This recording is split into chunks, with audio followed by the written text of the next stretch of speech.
आज जो amendment bill जो पास होने की बात कर रहे हैं, जो ख़ासकर कांग्रेस हमेशा ये बोलती है कि मोहब्बत की दुकान खुल चुकी है, मोहब्बत की दुकान है, ऐसा है, लेकिन मोहब्बत की दुकान किसके लिए खुल चुकी है उसका अंदाज़ा मुझे नहीं हो रहा है, क्योंकि वफ़ एक्ट क्लियरली ये बोलता है कि वंस इज़ वफ़ इज़ ऑलवेज वफ़। और जो भी सर्वे होता है गवर्नमेंट से सर्वे होकर वफ़ सर्वे जो अपॉइंट करते हैं वफ़ कमीशन को देकर लैंड सर्विस डिपार्टमेंट से अलॉट कर गवर्नमेंट के तहत अपॉइंट होकर जो सो वफ़ की लैंड्स के सर्वे होते हैं। उसके बाद गवर्नमेंट की जानिब से उसकी गज़ट होती है, गज़ट जो कि नोटिफाइड गज़ट होकर जो सो यहाँ दी जाती है। और उसके बाद जितने भी उसके ऊपर केसेस होते हैं उसको 1 महीने का टाइम दिया जाता है कि आप अगर इसके अंदर कोई गलत चीज़ है या सर्वे में अगर कोई गलत सर्वे नंबर आ चुका है तो उसके लिए आपको 1 महीने का टाइम दिया जाता है। लेकिन मैं गुज़श्ता दिनों में भी देखा था, ख़ासकर मैं हमारे प्रीवियस चेयरमैन साहब का भी मैं शुक्रिया अदा इसके लिए करता हूँ कि उन्होंने काबिल तारीफ़ है, ये कबूली है कि हमारे KCR साहब ने 125 एकड़ ज़मीन दी है कब्रस्तानों के लिए, लेकिन उन्होंने अभी खामोश बैठे हुए हैं कि ये बोल रहे हैं कि 34 एकड़ पे कुछ जो सो इसके ऊपर कोई लैंड के ऊपर केसेस आया बोल के। मैं चेयरमैन साहब से गुजारिश कर रहा हूँ कि आप क्या एक पूरी और बाकी बकाया ज़मीन पे भी आप केसेस आने का इंतज़ार कर रहे हैं क्या?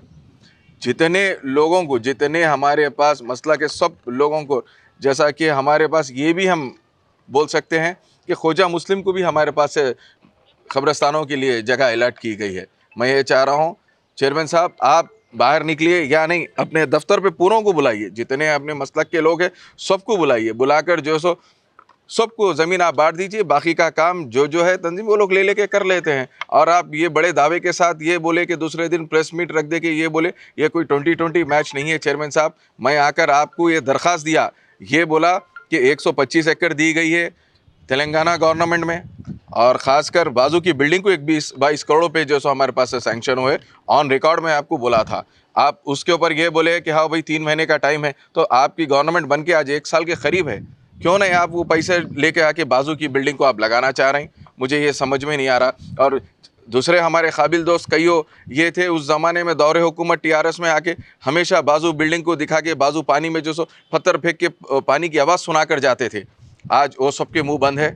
मैं ये चाह रहा हूँ, देखिए आप कोई भी मसले पर आप बात करिए, एहतजाज करिए, ये काबिल तारीफ़ है, समझ में आता, लेकिन कौमी मसलों को लेकर, ख़ासकर मसाजिद को लेकर, कब्रस्तानों को लेकर जो लोग आकर अपनी सियासी बेरोज़गारी दिखाते थे, मैं उन लोगों से सबसे पूछना चाह रहा हूँ कि आप लोगों का मुंह क्यों बंद है?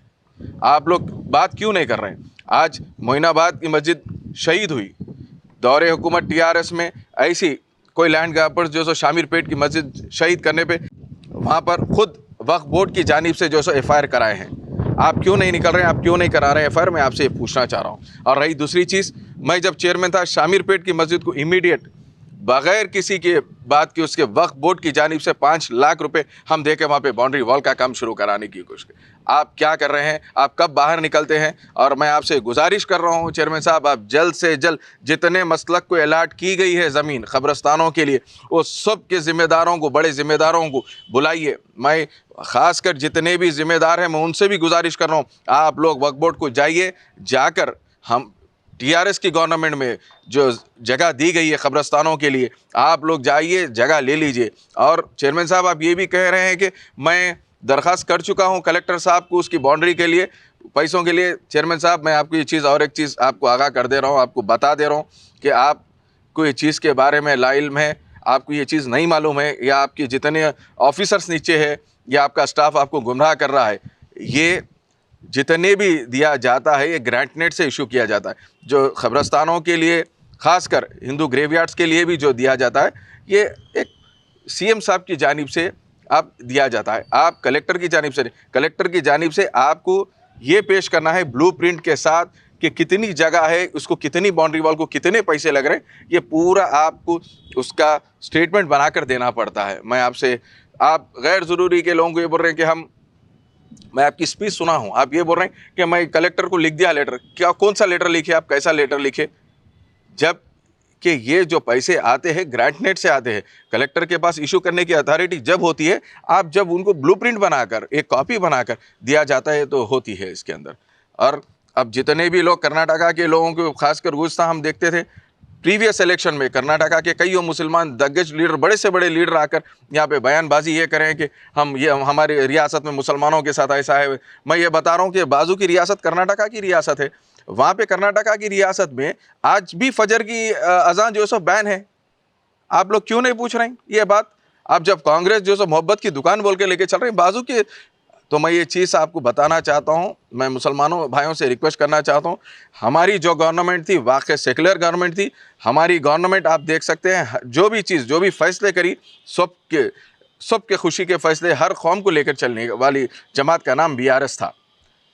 यही KCR साहब पूरे हिंदुस्तान में जितनी रियासतें हैं, बाजू की रियासत है कर्नाटका रियासत में भी, आप ही की हिंदुस्तान में आप देख सकते हैं हमेशा से जुडिशरी पावर बोल के बोले थे। हिंदुस्तान में वाहिद एक KCR साहब थे जो कि वफ़ को जुडिशरी पावर बोल के नहीं, ऑटो लॉक करा कर रख दिए थे। वफ़ की प्रॉपर्टी जहाँ जहाँ है ऑटो लॉक हो गई थी, कोई उसका रजिस्ट्रेशन नहीं कर सकते थे। आज आप ही की गवर्नमेंट है, बाजू बिल्कुल बाजू ही रियासत है कर्नाटका की रियासत, वहाँ पे क्यों नहीं अमेंडमेंट लेके आ रहे? वहाँ पे क्यों ऑटो लॉक नहीं कर रहे हैं आप? वहाँ पे क्यों वक्त की प्रॉपर्टीज़ नहीं है क्या? वहाँ पे क्या मसाजिद नहीं है? वहाँ पे क्यों फजर की नमाज को आप बैन करके रखे हैं आज भी?